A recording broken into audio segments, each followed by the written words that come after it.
Está a começar mais um Raio-X Sporting, nesta semana excepcionalmente à terça-feira, mas não faltam temas para analisar no programa de hoje.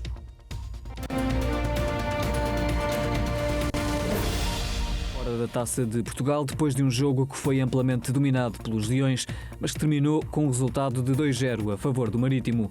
Depois da tempestade da Madeira, marcada também pelo estoico triunfo leonino sobre o Nacional, os Leões, líderes do campeonato, já olham em frente e para a recepção de sexta-feira ao Rio Ave.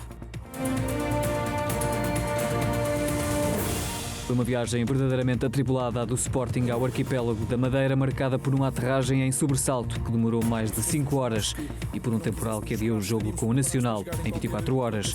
Rubén Amorim denunciou pressões da Liga para a realização do encontro. O organismo já respondeu, mas o tema continua a dar que falar. Em vésperas de um novo confinamento geral em Portugal, Pedro Proença lançou uma mensagem de confiança na continuidade do futebol durante as semanas em que o país vai estar praticamente parado. O presidente da Liga Portugal destacou as condições de segurança excepcionais criadas no futebol profissional e que garantem a proteção dos atletas e da sociedade portuguesa. Uma declaração que surge ainda antes de se conhecerem os verdadeiros contornos do novo regime de emergência que vai tentar travar a aceleração de novos casos de Covid-19 no país.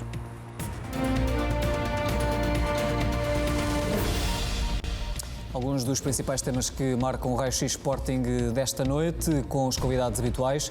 À minha direita, Pedro Azevedo, o antigo árbitro que volta a estar connosco, essencialmente para analisar a arbitragem, os casos da arbitragem. Também Miguel Braga, o responsável de comunicação do Sporting Clube de Portugal, e cumprimento os dois, boa noite. E ainda Manuel Fernandes, está também connosco através de videochamada. Muito boa noite, Manuel, como sempre, para, enfim, oferecer a sua experiência na análise, sobretudo, ao futebol praticado pelo Sporting. E neste fim de semana, nestes últimos dias, houve 2 jogos. Muito boa noite também, Manuel Fernandes, mais uma vez. Bem-vindo a este Raio-X Sporting. Mais à frente, como habitual, vamos contar também com o contributo do comentador Sporting TV, João Olivença. Pedro Azevedo, começo por ti, boa noite, bem-vindo. O Conselho de Arbitragem anunciou nos últimos dias, creio que ainda na semana passada, uma taxa de reversão dos lances vistos pelo vídeo-árbitro de 95%. Foi feito um balanço da aplicação do vídeo-árbitro nas primeiras 12 jornadas do campeonato. Isto é sinal de que o vídeo-árbitro está a funcionar bem, que os árbitros, por outro lado, estão a trabalhar mal, ou é, no fundo, um pouco das duas coisas? Eu creio que para perceber melhor o desempenho do VAR seria importante perceber desses lances, desses 95% de lances que foram revertidos, se foram bem revertidos ou não. Eu lembro-me, por exemplo, do jogo do Farense com o Braga, e perceber quantos lances é que ficaram por reverter. Aí sim, com dados qualitativos e não quantitativos, seria mais interessante e poderíamos fazer uma melhor avaliação do desempenho do VAR. Manuel Fernandes, João Palhinha na seleção, uma notícia que vai sendo avançada. Isto é um pedido dos sportinguistas ou, no fundo, é já uma evidência nacional, por assim dizer? Boa noite a todos. É evidente que os sportinguistas desejam que João Palhinha vá à seleção, mas não só os sportinguistas. Eu penso que muita gente do futebol, que gosta de futebol, sabe que Palhinha, neste momento, estão reunidas todas as condições para que ele possa integrar o rol dos convocados. Eu sinceramente acredito no bom senso de Fernando Santos. É um homem justo, é um homem sério e, portanto, mais dia menos dia, eu penso que Palhinha estará lá. Daqui a pouco também falaremos mais sobre este tema. Miguel, boa noite também mais uma vez. A odisseia do Sporting foi uma autêntica odisseia nestes 5 dias na Madeira e, mais concretamente, a vitória sobre o Nacional, nas circunstâncias que todos conhecemos, significa ou foi demonstrativa exatamente do quê, na tua opinião, rapidamente?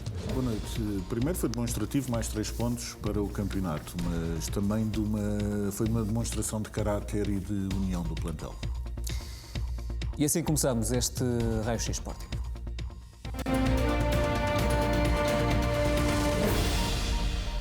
Uma odisseia que fica marcada por 2 resultados distintos do Sporting, alcançados então nos últimos 5 dias na Madeira. Primeiro uma vitória sobre o Nacional, mais à frente vamos falar sobre ela, mas também uma derrota, Miguel, com o Marítimo, e que dita a eliminação do Sporting Clube de Portugal da Taça de Portugal. Começo por te perguntar rapidamente que impacto, no fundo, é a pergunta que também que os sportinguistas fazem.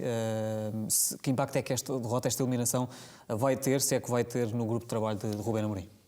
Já foi respondido pela equipa técnica que o impacto principal é o Sporting não estar na próxima eliminatória. De facto, o jogo não correu como esperávamos. Todos esperávamos que o Sporting se conseguisse impor e conseguisse passar a eliminatória. Não foi isso que aconteceu. Diria que aconteceu o futebol. Vimos o Sporting... Enfim, teve mais oportunidades de golo, teve bolas à trave, teve jogadores em frente ao guarda-redes, foi falhando várias vezes e entrando noutro chavão que se costuma dizer muito no futebol, quem em alta competição, quem não sofre, marca, ou melhor, quem não marca sofre e acho que foi isso que nos aconteceu no fundo. De alguma forma podem ser consideradas, Rubén Amorim foi falando também sobre isso várias vezes ao longo da época, dores de crescimento de uma equipa que não deixa de ser muito jovem? Ou não necessariamente? Não acho que seja. Não acho que não perdemos o jogo por causa da juventude. Acho que perdemos o jogo, a começar pelaquela verdade lá para Alice, que o Marítimo conseguiu fazer golos e nós não. E acho que teve aí as razões principais da falha do objetivo. De facto, o Sporting, então na primeira parte, eu não me lembro de qualquer remate do Marítimo. Nós estivemos sempre melhor no jogo, tivemos mais oportunidades, criámos mais oportunidades. Fizemos mais remates, só que às vezes é isso. Se existisse uma fórmula certa para o futebol, possivelmente estaríamos aqui a discutir outro desporto mais interessante, porque parte da paixão que o futebol gera nas pessoas tem a ver exatamente com esta incerteza relativamente ao final do resultado. Acho que foi demonstrativo mais uma vez do querer da equipa, acho que correram o jogo todo, suaram a camisola, o jogo não nos correu bem. Este foi o segundo jogo, houve um primeiro, a grande vitória, a vitória muito importante do Sporting sobre o Nacional da Madeira, e quando digo grande é porque de facto a atitude dos jogadores do Sporting foi destacada por toda a gente, pela crítica, inclusive não apenas pelos adeptos do Sporting, porque todos viram as circunstâncias em que o jogo acabou por se realizar, já vamos falar também sobre elas, e por isso mesmo, até porque mesmo que já estivessem reunidas as condições mínimas, digamos assim, eram mesmo as mínimas, talvez não fosse mais do que isso, para que o jogo se pudesse realizar, a verdade é que não deixaram de estar, de se verificar condições que não são propriamente as mais adequadas para a prática do futebol. Muito vento, muita chuva, viu-se de facto como é que os jogadores do Sporting ficaram no final, sobretudo os equipamentos, e a equipa teve uma atitude que... Mas André, desculpa interromper, porque eu acho que não foram só os jogadores do Sporting, então, acho que os do Nacional também sujaram um bocadinho a camisola, e lembro-me inclusivamente de um dos lances com o guarda-redes, onde ele faz uma defesa ótima e que fica com a cara completamente castanha, exatamente porque o campo, em certas partes do campo, não estava praticável. Lembra-me os meus tempos de adolescente, quando jogava rugby no Estádio Nacional, onde treinavam mais ou menos 15 equipas, e aquilo a partir de setembro era um lamaçal, já não era um relevado, e junto aos bancos dava esse aspecto assim, meio antigo, de coisa do antigamente, porque de facto não eram as melhores condições para jogar futebol. Ou seja, as duas equipas tiveram... Manel aqui na semana passada disse que gostava muito de jogar à chuva, não era Manel? E que não se cansava à chuva. Eu acho Mas que não era esta chuva, não deveria ser com certeza esta chuva, e o vento e a temperatura, enfim, estavam criadas várias condições para que tudo não corresse tão bem. Acho que, como disse no início, foi uma demonstração de caráter e de força e de união do plantel. E esse jogo, enfim, conseguimos o objetivo, que eram os 3 pontos, apesar de tudo o que se disse, e acho que também, penso que foi o Ruben que referiu isso na conferência de imprensa, apesar de tudo, só tivemos 3 pontos. Foi uma vitória ótima, fizemos muito, mas no final do dia são 3 pontos e agora temos mais 3 pontos em discussão frente ao Rio Ave. Mas quando tu dizes que a equipa do Nacional também teve de suar e também, obviamente, que ficou no estado em que ficou, no fundo as duas equipas empenharam-se naturalmente, mas houve uma que foi mais competente do que a outra. Foi. Eu acho que foi o jogo, até em termos daquela estatística final do coisa, naquelas condições, o Sporting ter feito, foram 20 e tal remates à baliza, é uma coisa muito exagerada para as condições que estavam na Madeira naquele dia, e acho que foi uma demonstração de querer, de força, de garra e de união, obviamente, entre a equipa. Já agora, para responder aqui ao Miguel, Manuel, quando de facto fez essa declaração no último programa, não estava naturalmente a falar destas condições climatéricas, não é? Gostava de jogar à chuva, mas talvez aquela chuva mais miudinha, não a chuva intensa que se fez sentir no jogo nacional. O pior que tudo é o vento que se fez sentir na Madeira. O campo estava muito mau, estava impraticável, mas o vento é muito pior para jogar do que o campo pesado. No meu tempo os campos eram quase todos assim, no norte do país chovia muito. Eu lembro-me de jogar em Braga, em Guimarães, e o campo estava muitas vezes impraticável, mas não havia vento, e o vento incomoda muito para se jogar futebol. Agora, eu acho que o Sporting demonstrou personalidade mesmo num campo quase impraticável, demonstrou uma grande qualidade de passe que é difícil acontecer num campo daquela natureza, e o Sporting dominou o jogo como quis e foi uma equipa dominadora do princípio ao fim e ganhou com toda a classe e com toda a categoria, e eu penso que o Sporting nesse aspecto este jogo que agora fomos eliminados da taça, é um jogo que para o Ruben falar com os jogadores, mas não pode beliscar aquilo que até aqui foi feito de bom, que foi grandes exibições e a demonstração de ser até aqui a melhor equipa a jogar futebol em Portugal.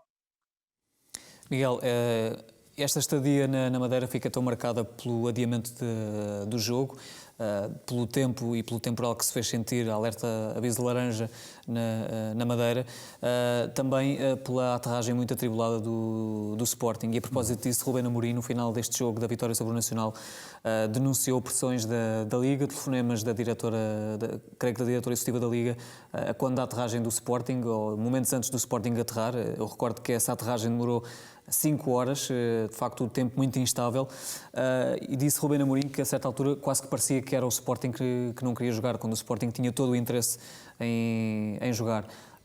Houve de facto pressões da Liga, a Liga entretanto já foi reagindo, pelo menos através de fontes para a comunicação social.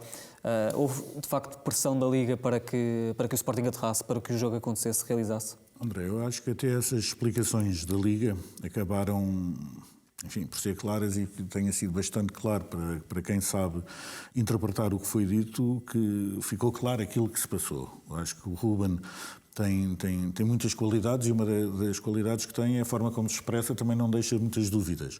Agora, eu diria que no mínimo houve alguma falta de sensibilidade por parte da Liga, que acredito também que ao dia de hoje a Liga não voltaria a repetir essas palavras. Mas qualquer coisa que se tenha dito a mais do que estão todos bem, estão seguros, etc., qualquer coisa que tenha sido dito a mais do que isso, poderia sempre ter uma interpretação de pressão, porque obviamente não foi o Sporting que decidiu não aterrar na Madeira, não foi o Sporting que decide, ou não é o Sporting quem decide se o avião pode ou não aterrar, e por isso, enfim, acho que agora temos é que olhar todos para o futuro e garantir que esse tipo de situações não se voltam a passar. Sobretudo para quem está a viver aquele momento, não é? E toda a gente sabe, pelo menos as pessoas que já viajaram para a Madeira, o quão difícil é muitas vezes. Quem não viajou para a Madeira e já tenha viajado de avião, basta ter um susto dentro de um avião, que a primeira coisa quando aterra, e ainda para mais não aterra no seu destino, porque o comandante do avião, que não sei se era do Sporting ou não, mas não fez com certeza a mando do Sporting, decidiu que não era seguro aterrar ali, não é? Uhum. Agora imagino o que é chegar ao sítio onde depois pode novamente falar ao telefone, que não é no ar, é quando já está aterrado e estava aterrado em Porto Santo, e haver essa informação que estão aviões a aterrar. Primeiro, volto a dizer, não é o Sporting quem decide, nem foi o Sporting que decidiu que não poderia aterrar na Madeira e tinha que se dirigir para Porto Santo. Por isso, como lhe digo, acho que foi uma situação que não se deveria ter passado, infelizmente passou-se, mas também estamos cá todos para ser homenzinhos e seguir em frente. Receber essa pressão naquele momento era a última coisa que o Sporting precisava de receber, digamos assim, de ouvir na altura. Qualquer pessoa que ande de avião e que tenha um susto de avião, garanto-lhe que não vai querer receber um telefonema daqueles, nem por muito inocente, e não estou aqui a pôr, enfim, não estou a querer dar uma carga negativa a quem o fez, obviamente, esse telefonema. São coisas que acontecem e que não deveriam ter acontecido, no fundo. Muito bem, vamos avançar. Vamos, entretanto, conferir umas declarações de Pedro Proença, presidente da Liga Portugal, quando estamos a poucos dias, a poucas horas da implementação de um novo confinamento geral em Portugal, um confinamento que já foi anunciado. Falta pelo menos serem conhecidos os contornos definitivos deste confinamento. E Pedro Proença, ainda antes de ser introduzido este confinamento, acabou por lançar aqui uma mensagem na rede social Twitter em que diz, e passo a citar: o futebol profissional realizou 33 mil testes até final de dezembro. Face ao agravamento da situação pandémica, está iminente novo confinamento geral, mas é nossa firme convicção que o futebol, pela forma exemplar como tem cumprido todos os protocolos, vai manter a sua atividade. Esta é uma declaração do presidente da Liga Portugal, Pedro Proença. É, no fundo, aqui uma declaração, uma demonstração de intenções do presidente da Liga Portugal, garantindo que, de facto, o futebol tem todas as condições para continuar. Imagino também, Miguel, que o Sporting tenha esta expectativa, não é? Este desejo, ou não? Sim, temos que perceber que o futebol, enfim, foi uma atividade altamente penalizada e que teve 3 meses de paragem absoluta, pelo menos da sua competição, que foi interrompida, se eu não estou em erro, a 12 de março e só voltou em junho. E se nós tivermos em conta isso, a penalização grande, muito grande, que existe para todos os clubes, e especialmente os milhares de testes já foram realizados, que o Pedro Proença falou disso no seu tweet, os protocolos de segurança que existem, todos e quaisquer cuidados. Eu diria, se a atividade hoje em dia em Portugal que está testada e que trabalha diariamente para tentar impedir que a pandemia cresça, tem sido o futebol. Temos que perceber, enfim, não sei se já tiveram o desprazer de fazer um teste com a Zaragatoa, não é uma coisa muito simpática, e temos que perceber que eu acredito seja no seio do Sporting, mas não só do Sporting, também de vários outros clubes da Primeira Liga, cada um daqueles jogadores já fez para mais de 50 testes. Quando digo jogadores, staff, etc., pessoas que acompanham a equipa de futebol. Dando o caso do Sporting, desde que existiram, enfim, mais um caso e risco na Madeira, que o plantel e o staff faz testes diariamente. Ou seja, há esta preocupação para, obviamente, não somos imunes à pandemia. O Sporting já foi inclusivamente afetado bastante, mais do que qualquer outro clube, no início do campeonato e no início desta época, mas... Há essa preocupação e esse investimento também, não é? Há o investimento, há a preocupação e esse trabalho que custa, porque é um trabalho diário, várias pessoas são envolvidas, todos os jogadores, todo o staff que está sujeito à dita Zaragatoa, e têm sido os processos que os clubes têm feito exatamente para garantir as tais condições de segurança que são essenciais para que se continue a ver futebol, obviamente. De alguma forma, os exemplos que vão acontecendo um pouco por toda a Europa também sustentam isso mesmo, ou seja, na generalidade dos países europeus, as grandes potências europeias, por exemplo, que estão em confinamento já, ainda antes de Portugal, o futebol continuou, também não parou. Isso sustenta a tese que acabas de...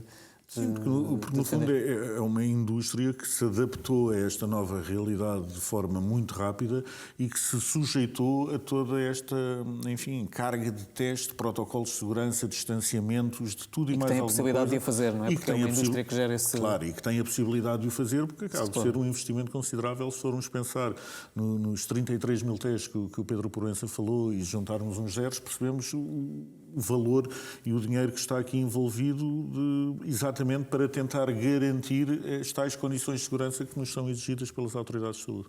Rapidamente, Manuel Fernandes, também partilha desta convicção de Pedro Proença, muito rapidamente?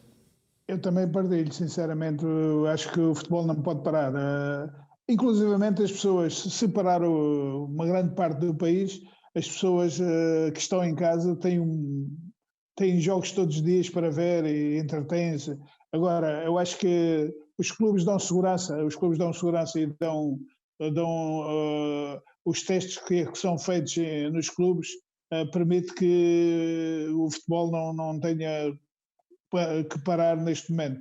Eu acho que seria muito mau o futebol parar, até porque o futebol as pessoas adoram futebol e neste momento em casa nada melhor. Eu até estou um bocadinho preocupado que as pessoas não se habituem demasiado a ver os jogos em casa e depois já não queiram ir aos estádios mais tarde, porque de facto quem está em casa como nós estamos, possivelmente hoje todos os dias há jogos de futebol e depois pode ser um hábito que se crie, mas não, quem tem amor ao seu clube irá com toda a certeza ver os jogos ao vivo quando for possível ir. E eu acho que penso que não, tenho quase a certeza que o futebol não irá parar, como não parou nos outros sítios. Em Espanha está a jogar, na Alemanha está a jogar, nos grandes países onde há os grandes jogos de futebol, nada parou e, portanto, eu acho que em Portugal também não irá parar. José Manuel, não se preocupe, porque eu tenho a certeza absoluta de que quando for possível o problema vai ser mesmo arranjar lugar para todos os adeptos, que vai haver de certeza uma grande vontade dos adeptos em poderem regressar aos estádios e em ver o futebol ao vivo. Vamos, entretanto, avançar neste Raio-X Sporting, mais temas para analisar daqui a pouco.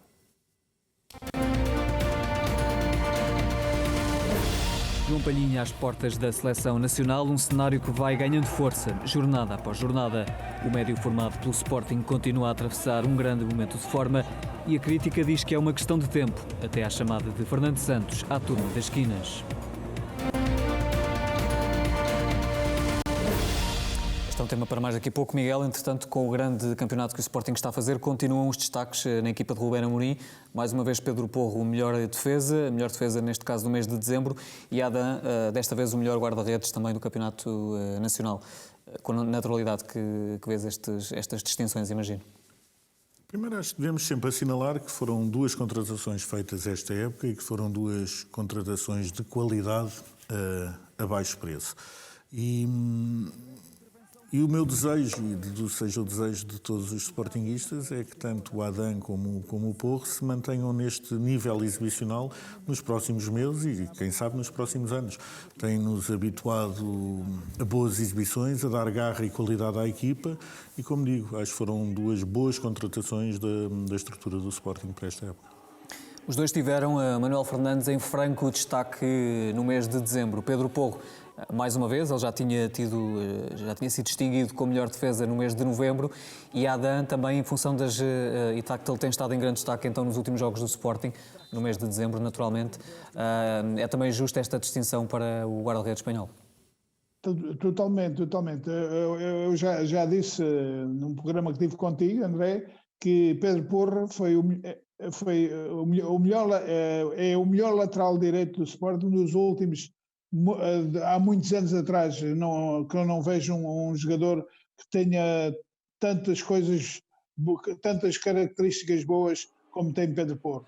É um jogador agressivo no bom sentido, um jogador que sabe jogar, forte na marcação, forte a atacar, forte a defender, cruza muito bem, que é o papel um dos papéis fundamentais de um lateral. É um jogador que dá alma à equipa, transporta a alma à equipa para vencer jogos.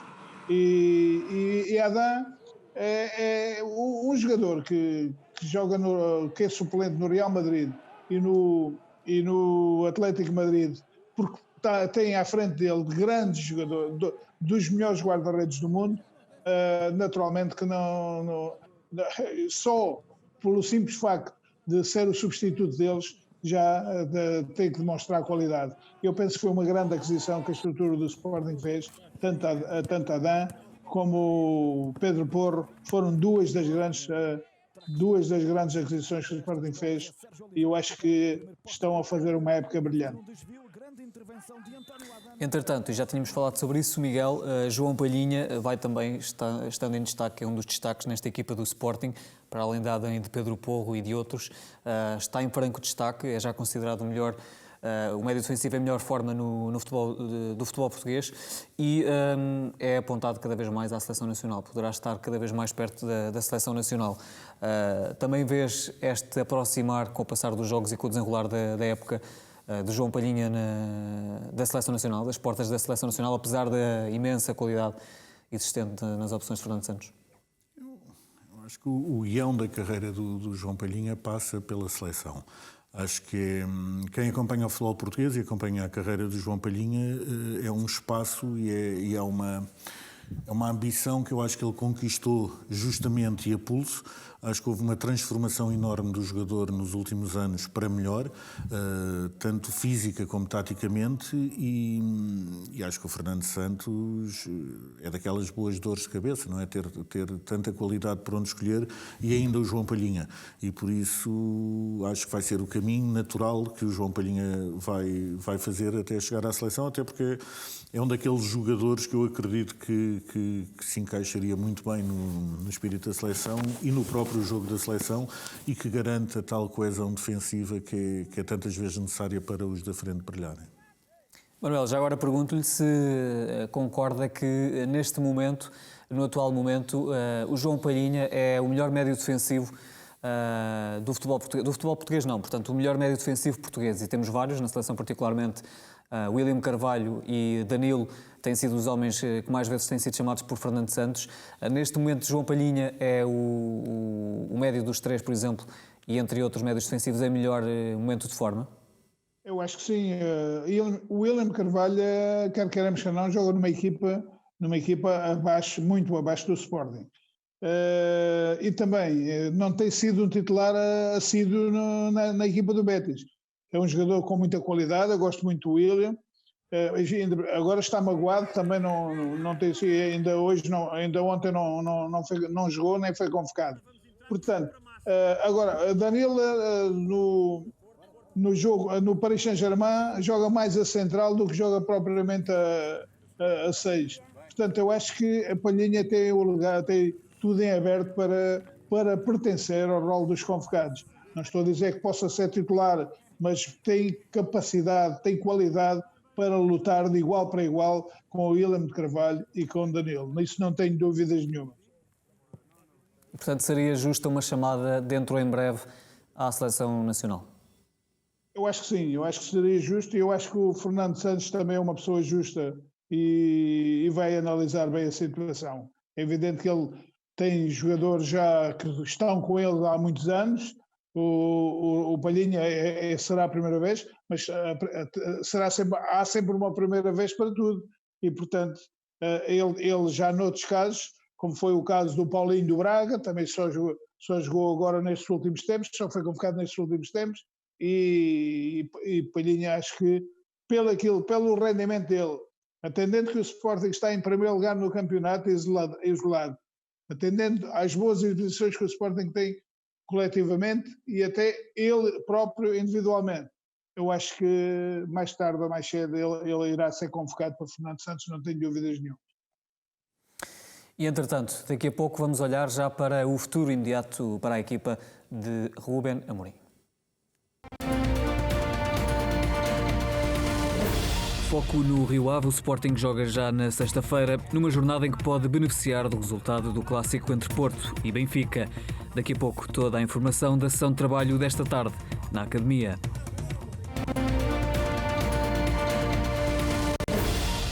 O Sporting volta a virar atenções para o Campeonato Nacional. Daqui a pouco vamos olhar para esse jogo. Para já e para fechar estes temas, Miguel, vamos ao balanço feito pelo Conselho de Arbitragem da Federação Portuguesa de Futebol à aplicação do vídeo-árbitro nas primeiras 12 jornadas do Campeonato Nacional, com várias conclusões tiradas pelo organismo.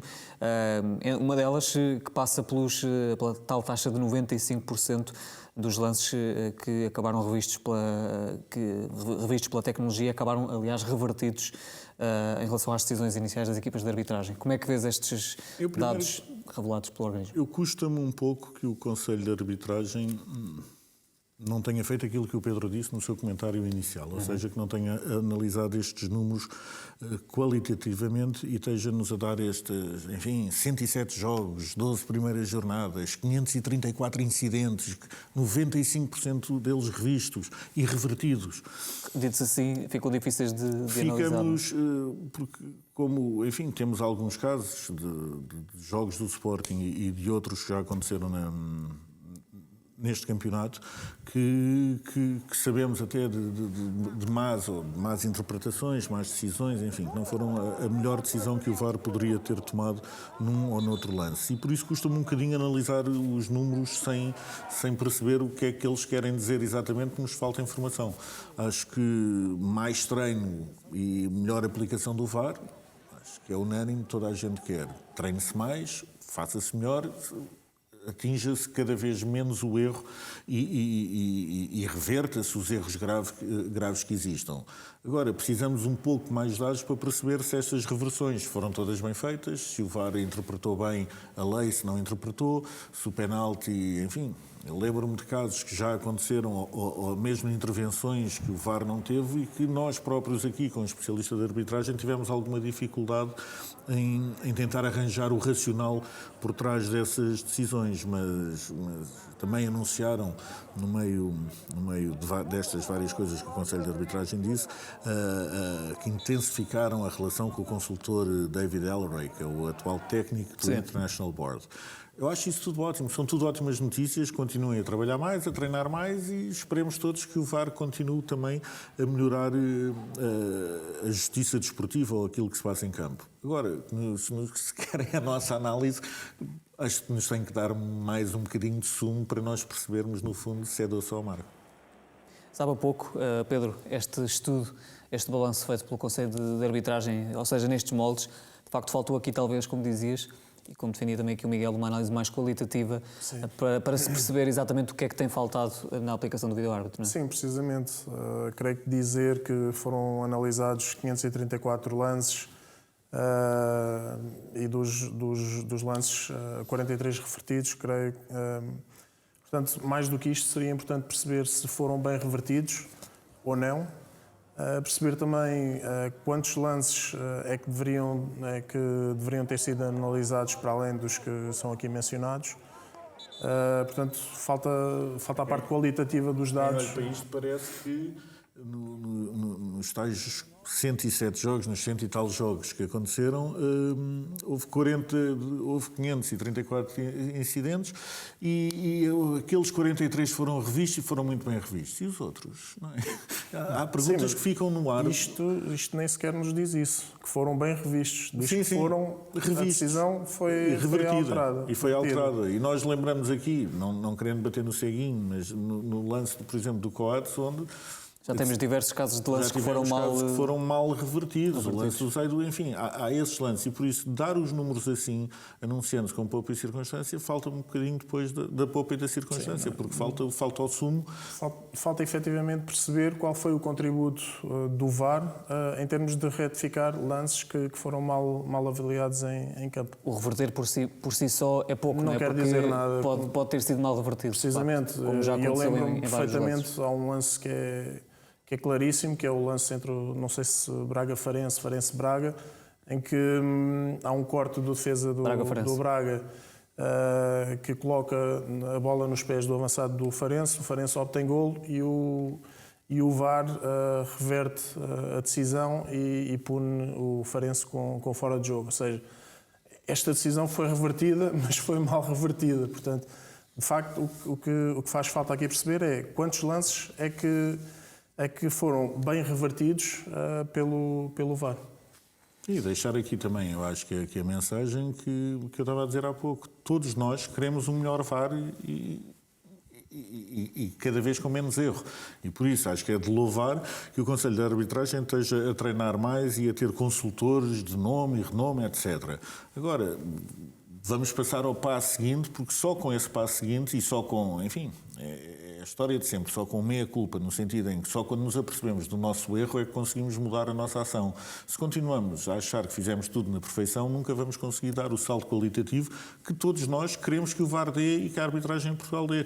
Nada como fazer uma meia-culpa, é como em tudo na vida, não é? Até porque o próprio Conselho de Arbitragem já se tem manifestado em relação aos lances até revertidos pelo vídeo-árbitro, inclusive creio que num jogo do Sporting... Eu só me lembro desse, mas... Num jogo com o Famalicão, não é? Acabou por se manifestar, portanto tem aqui todas as condições para até avaliar qualitativamente se esses lances foram bem ou mal No outro dia estava a ouvir o Presidente do Conselho de Arbitragem a falar, enfim, da história do VAR, etc. E ele falou, por exemplo, no primeiro ano, creio que a Liga, ou o Conselho de Arbitragem, tinha no Twitter uma espécie de uma explicação, utilizaram essa rede. Deixaram de utilizar e nunca ninguém soube porquê, nunca ninguém percebeu porque é que o deixaram de utilizar. Aquilo era só um piloto durante um ano, era só para dar umas explicações e depois não nos explicam mais nada. Ou seja, este tipo de comunicação, e sendo uma indústria tão mediática como o futebol é, deveriam perceber que há vários intervenientes fora do Conselho de Arbitragem que estamos do lado deles e que todos queremos um melhor VAR e um VAR que erre cada vez menos em nome do futebol e da verdade esportiva. Muito bem, vamos avançar neste Raio-X Sporting.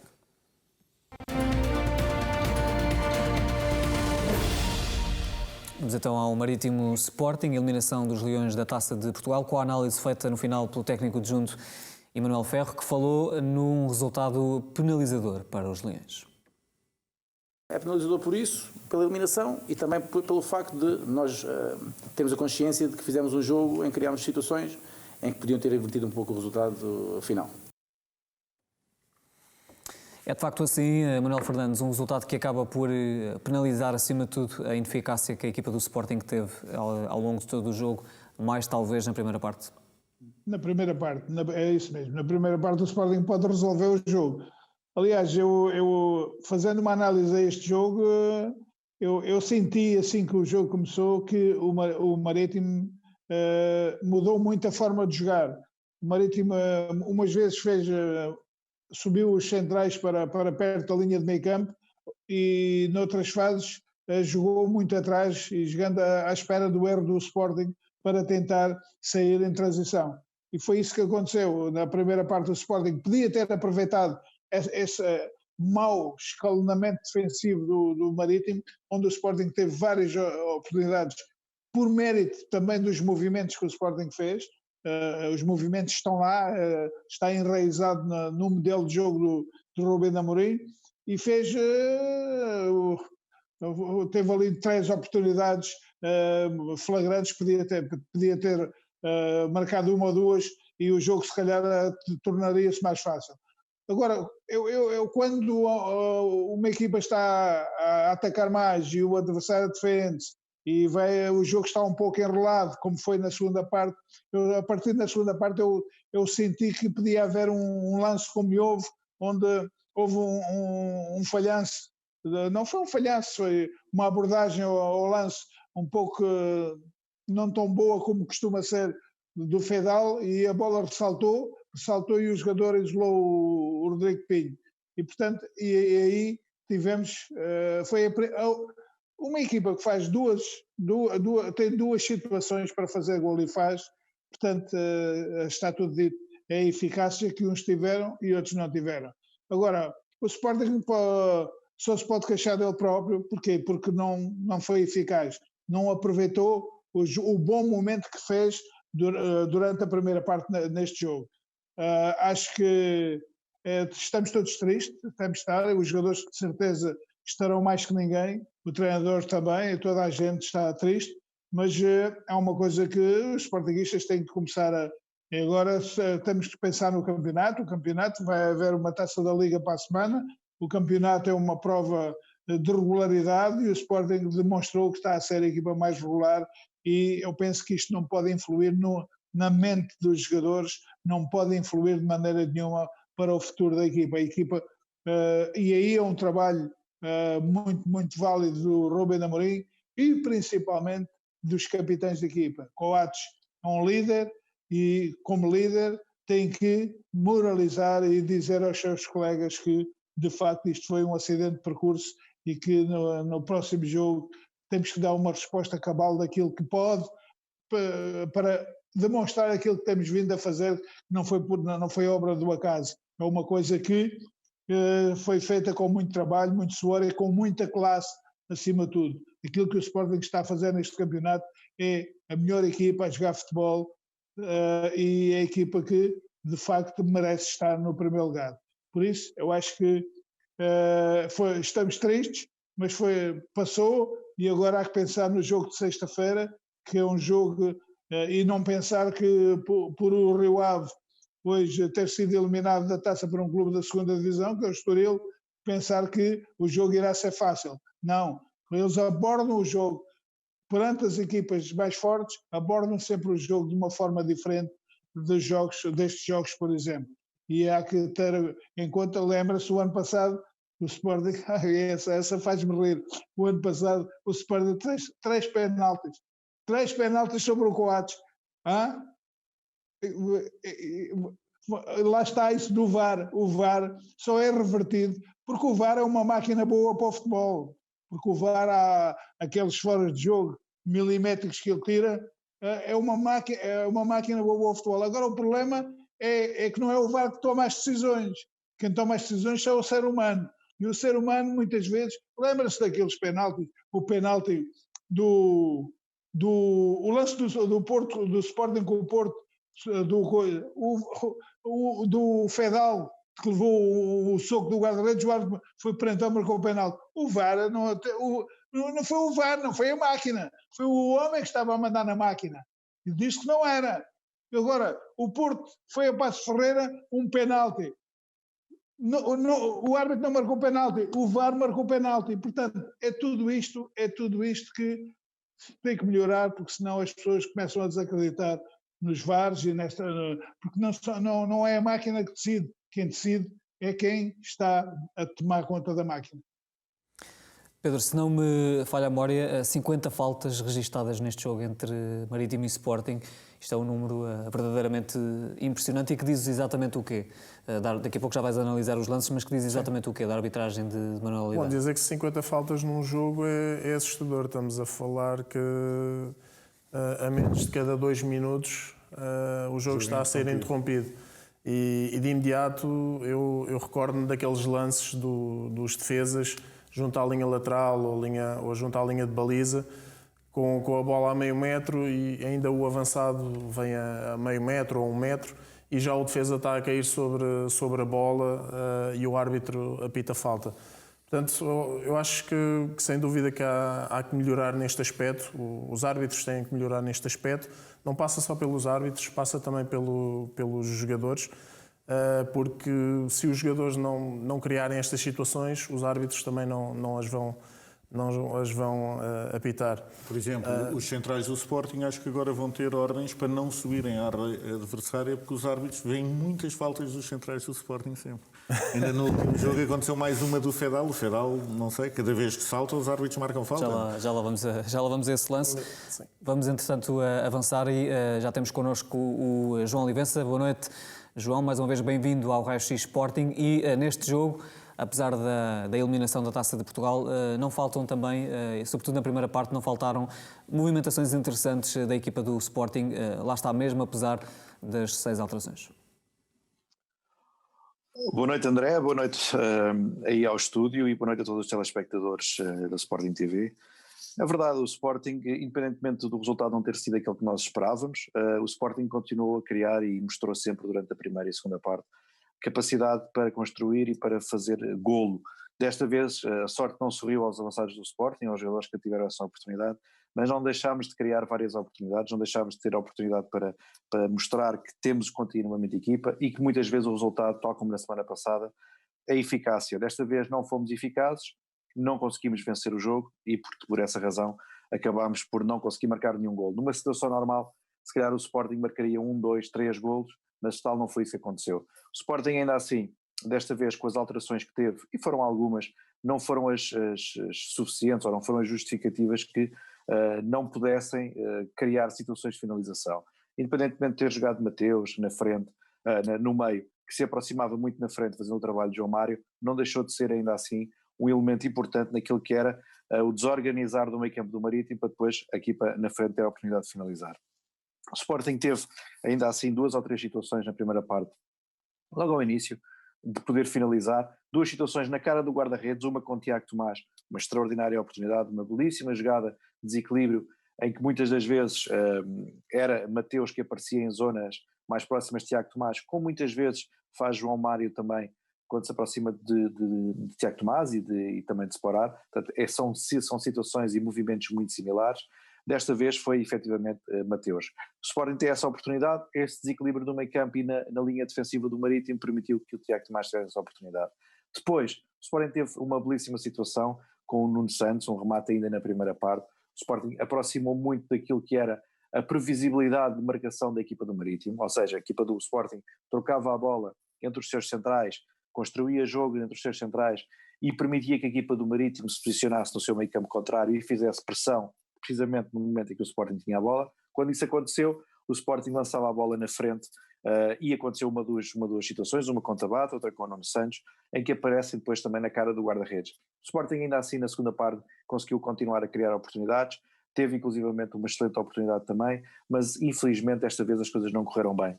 Teve também, como eu chamei a atenção na semana passada, 2 ou 3 situações em que o último passo também acabou por não entrar da melhor maneira, faz parte também do jogo, mas o que é que eu quero dizer com isto? É que o Sporting, independentemente de não ter feito nenhum golo, criou situações de finalização, aproximou-se da baliza contrária, não conseguiu defender em 2 momentos em que a equipa do Marítimo se aproximou, 2 falhas ali de atenção, e isso depois acabou por, de alguma forma, complicar um bocadinho aquilo que era a forma depois também da equipa do Sporting ter a confiança suficiente de chegar à frente e de se aproximar mais da baliza adversária. Portanto, dentro daquilo que eu acho que é mais importante deixar aos adeptos do Sporting, é que aqueles 3 rapazes da frente, independentemente dos jogadores que jogaram, independentemente depois das substituições que existiram, tiveram bem, conseguiram de alguma forma aparecer em zonas de finalização, na cara do guarda-redes, conseguiram fugir às marcações dos adversários mais diretos e conseguiram ter uma boa ligação, quer com os 2 alas, quer com os 2 médios. Faltou aquilo que tem acontecido ao Sporting, evidentemente nos últimos anos, que faltou a eficácia. Aquilo que a semana passada eu disse que define os jogos e define os vencedores, desta vez não aconteceu ao Sporting. Mas ainda assim, com algum sentimento de esperança para o resto do campeonato, independentemente do resultado que tivemos aqui, acho que o Sporting esteve bem naquilo que foi a construção das oportunidades de golo, esteve bem em contrariar a estratégia da equipa adversária e podia muito bem ter logo aos 15, 16, 20 minutos estar a vencer logo por 2-0 ou 1-0, porque criou oportunidades na cara do guarda-redes para isso. João, muito obrigado mais uma vez pelas tuas explicações. Temos encontro marcado na próxima semana. Boa noite. Obrigado, André. Boa noite a todos os telespectadores. Vamos então falar daqui a pouco entre as 50 faltas apitadas por Manuel Oliveira, algumas em maior destaque vão ser analisadas por Pedro Azevedo.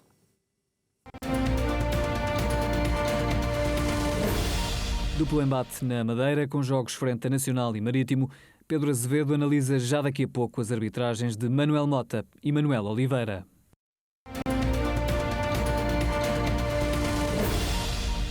Entretanto, neste calendário apertado de janeiro para o Sporting Clube de Portugal, os Leões seguem em frente e já pensam no próximo jogo, a contar para o campeonato. Defendem a liderança isolada do Campeonato Nacional, ou neste caso vão procurar manter esta liderança, sendo que na recepção ao Rio Ave e na preparação para esse jogo, na ação de trabalho desta tarde, os titulares do último jogo, portanto o jogo com o Marítimo, fizeram um treino de recuperação, enquanto que os restantes jogadores trabalharam no relevado. Amanhã há uma nova sessão na Academia Sporting, que está marcada para as 10 da manhã à porta fechada.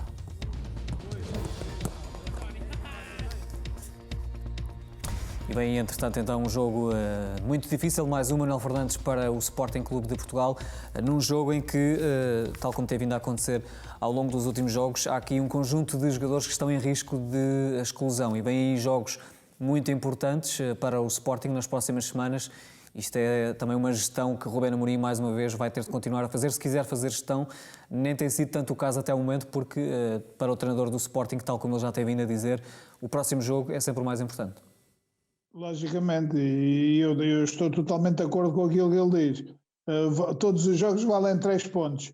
Agora, este jogo, o Feidal, por exemplo, descansa porque está castigado. É uma forma de gerir bem as coisas. Os jogadores têm que ter um certo... Também não podem estar ali limitados com medo de levar o cartão amarelo e depois cometem erros, muitas vezes, que podem ser nocivos para a equipa. Agora, uma coisa que eu sei é que o Rubén Amorim acredita até nos jovens que têm ao seu dispor. Neste jogo colocou Borga, possivelmente, não sei se irá jogar o Borga no lugar do Fedal, possivelmente até pode jogar, porque senão teria colocado Gonçalo Inácio, penso eu, não sei, isto é uma análise que eu faço atendendo às circunstâncias. Agora, eu penso que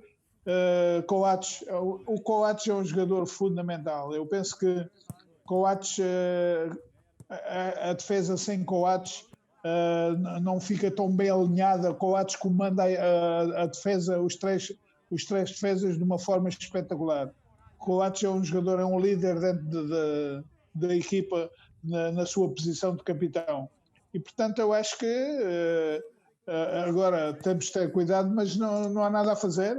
É tentar evitar que não levem os dois em simultâneo. Se levar um, depois no outro jogo reaparece Fedal, já só um que não joga. Até que ficam limpos os três e portanto, temos que viver com isto e os jogadores têm que reconhecer que estas coisas acontecem e por isso agora é preciso um certo cuidado, mas eu acho que o Rubén Amorim fala com eles e tenta-lhes chamar à razão para terem um certo cuidado, mas também não podem ter o cuidado todo para não pôr em causa, se calhar, defensivamente a equipa, porque senão, quando se está com medo, se calhar falha-se noutros aspectos, e é isso que o Rubén... Jogar com inteligência, eu acho que jogar na antecipação, não fazer uma falta, por exemplo, estúpida, é isso que o Rubén Amorim irá pedir aos seus jogadores. Agora, para jogarem à vontade, com toda a certeza que vão jogar à vontade. E este jogo com o Rio Ave é um jogo que parece fácil, mas não vai ser fácil, porque o Rio Ave é uma equipa que joga muito bem fora de casa. É um jogo que está então marcado para a próxima sexta-feira, a partir das 6h30 da tarde.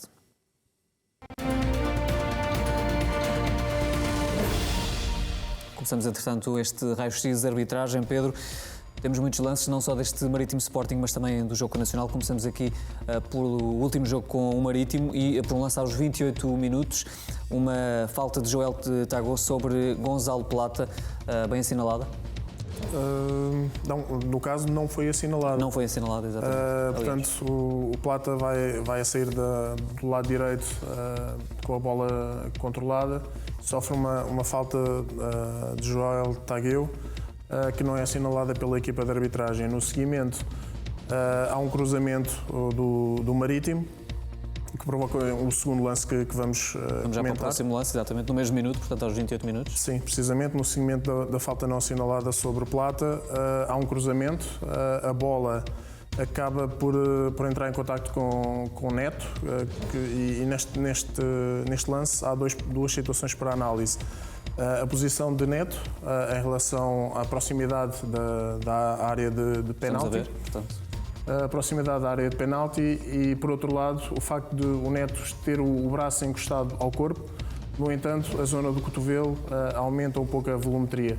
Portanto, tanto a questão de se a bola está dentro ou fora na altura do contacto, como o local do contacto, ou seja, se a bola bate na zona que está encostada ao corpo ou na zona do cotovelo, que aumenta a volumetria. Portanto, são duas situações de análise muito difícil. Manuel Oliveira entendeu deixar seguir, portanto, fica o benefício para a equipa de arbitragem em relação a este lance. Sendo um lance duvidoso, claramente não poderia haver intervenção do VAR. Vamos para um lance aos 57 minutos, é o tal lance de que falava há pouco o Miguel Braga, uma falta assinalada a Zoair Fedal, sendo que depois o lance tem sequência, é pitada a falta, portanto não chega a haver um golo anulado ao Sporting, mas a bola na sequência acaba por ser introduzida na baliza do Marítimo. Há aqui de facto falta de Zoair Fedal? Portanto, neste jogo tivemos 50 faltas e o contacto é perfeitamente natural no futebol. Enfim, o árbitro apita aqui, não sei se nesta repetição dá para ver, ele próprio abre os braços porque não percebe porque é que lhe marcaram falta. Eu lembro-me que estava a ver o jogo pela televisão e a ouvir os comentários e os próprios comentadores foram à procura da falta, não é? Isto deve ter sido aqui uma falta do Fedal. Talvez... E passar 30 segundos tiveram que dizer não há falta nenhuma porque não se percebe sequer porque é que marcam a falta. Não e parece... temos já um históricozinho, chamemos-lhe assim, de algumas faltas que têm sido marcadas aos centrais do Sporting nas áreas adversárias. Se Se calhar é mais fácil começarmos De facto, já há vários casos Já houve nesta alguns temporada. e parece que cada vez que saltam que é falta contra nós e não se percebe muito bem o porquê. Mas... Sim, neste caso seria uma das 50 faltas que não deveria ter sido assinalado. Não existe já agora, muito rapidamente, Pedro, uma tendência, não sei se é apenas exclusiva dos árbitros portugueses, de a qualquer queda ou a qualquer toque na área nestes lances, pontapé de canto, livres, etc., logo o primeiro instinto é assinalar falta, sem que se calhar muitas vezes exista uma percepção, uma análise fria das equipas de arbitragem. Não existe essa precipitação. Eu diria das equipas de que em arbitragem. Portugal, comparativamente com a Inglaterra, por exemplo, estamos a falar nos extremos, se marcam claramente faltas a mais. Ao mínimo contacto, há falta. Existe muito essa tentação, não é? De assinalar logo falta. Como disse, nestes o contacto é na área. perfeitamente natural no futebol e há que perceber quando o contacto é faltoso ou não. E neste caso, neste jogo, por exemplo, não parece ter sido utilizado um critério correto neste tema. Vamos para outro lance. Havia aqui umas dúvidas em relação ao primeiro gol do Marítimo, mas vamos já para o segundo gol, Pedro. Sim. Ao minuto 79, é legal este segundo gol marcado pelo Marítimo? Sim, portanto, no momento do cabeceamento, da assistência do Rodrigo Pinho para Léo Andrade, é perfeitamente visível que se encontram vários defesas à frente do central do Marítimo, portanto, o golo correto. Não há qualquer infração. Por tudo isto, nota final para Manuel Oliveira. Bom, não tivemos lances relevantes com erros, mas pelo tipo de arbitragem, portanto, nota 3. Muito bem. Simpático. Apesar de todas estas situações, não acabou por não ter influência no resultado, portanto... Lances capitais, digamos assim, lances que tivessem influência no resultado. Aceita-se a nota positiva. Apesar das tais 50 faltas, não é? Apesar das 50 e do faltas. tal número assustador. Assustador, como dizias. Vamos, Manuel Fernandes, creio que quer dizer-me aqui que Manuel Fernandes quer fazer um comentário em relação a... Não sei se há algum lance em relação à arbitragem de Manuel Oliveira. Manel, rapidamente. Ele conduziu o jogo à sua maneira. Eu não sei qual é o interesse, mas conduziu o jogo de forma para que o jogo tivesse sempre nunca tivesse um ritmo uniforme. Ele fez sempre, apitou de propósito às faltas. Havia muitos lances que não eram falta e ele apitou sempre. Portanto, foi uma arbitragem. Eu dava-lhe um 1 e já não era muito bom. E era muito bom já, o 1. Acha que foi então uma forma de condicionar o jogo ao marcar tantas faltas 50 Ele conduziu o jogo para onde quis. Ele conduziu o jogo da forma que quis para onde quis. Muito bem. Vamos prosseguir para o Nacional Sporting, Pedro, minuto 7.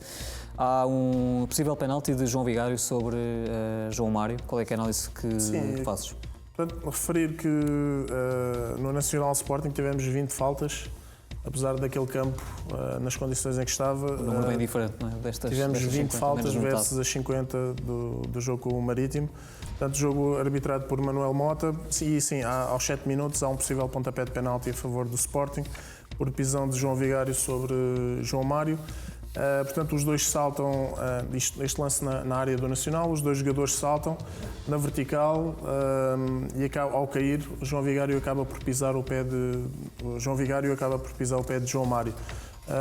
Portanto, é um lance fortuito, não há qualquer ação imprudente ou negligente por parte de João Vigário, portanto, na minha opinião, decisão correta ao deixar seguir o lance.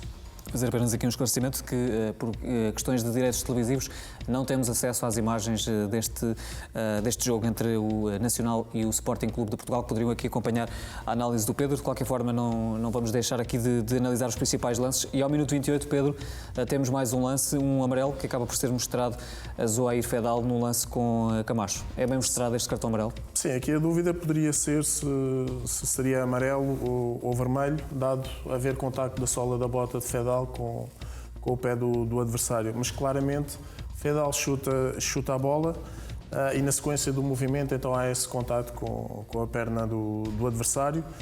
Há que também ter em conta as condições do relevado, portanto, dado ter jogado claramente a bola e percebendo as condições então do estado do relevado, para mim a decisão parece-me correta, portanto Fedal é bem advertido neste lance.